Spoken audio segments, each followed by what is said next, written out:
Good morning, happy Monday as we draw really close to Christmas. I want to pick up on a little bit of the theme that I talked about this past weekend, and also it's going to relate to what Father Hans and I will be doing for our homily. We're going to do a joint homily for Christmas Masses once again, but the message that I have this morning is a little heavier than what we want to use for Christmas. It's about this inward longing. I talked about that over the weekend, as you heard, this kind of basic homesickness for capital H home, for a time and a place when finally everything is at peace, everything is made right. We can only be truly satisfied when we're in union with God, because that's the way God made us. In this world we get glimpses of that, and even the most profound faith and the deepest relationship with God cannot totally take away that sense of restlessness or that desire for more. This is the way Henry Nouwen, who is an author that has spoken to a lot of us, words it. He says, "Here in this world, there is no such thing as a clear-cut, pure joy. Peace and restfulness can come to us only when we accept that fact, because it is only then that we will stop demanding that life, our spouses, our families, our friends, our jobs, our vocations, our vacations, can give us something that they cannot give, namely the finished symphony, clear-cut, pure joy, complete consummation. Nothing in this world can provide that entirely.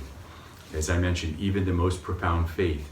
And the more we can make peace with that and not keep coming up against it and fighting that, the more we begin living with a sense of graciousness, with acceptance, with surrender.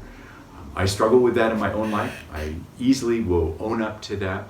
This has been a lifelong part of my journey, and I'm absolutely convinced that that journey inward is so incredibly important. I'm sure that's one reason I'm a priest, and that's why I preach this so much, because I know it from my own life as well. Everything in our world tells us to go outside to find fulfillment and happiness in activity, even good activity, in whatever the latest dazzling distraction might be. But our faith calls us to go inward, and it calls us to find this deeper union with God, which is offered to us freely in Jesus Christ. One more little phrase, again, that I wouldn't use in a homily because it's a bit heavy, and it's just, it doesn't feel quite right to preach it.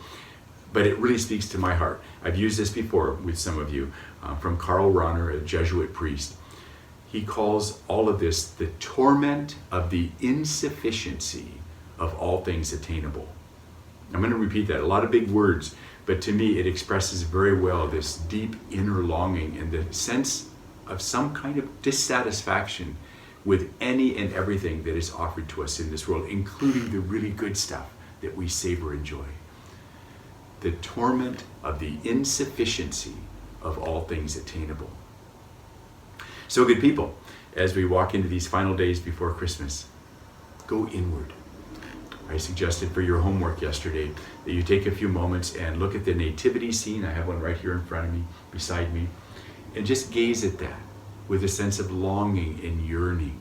Pray the Our Father as that ultimate prayer of seeking God's kingdom, His will, His ways, His truth be done, be known now as it is in heaven. God bless you, and I'll see you all at our Christmas Masses. Thanks.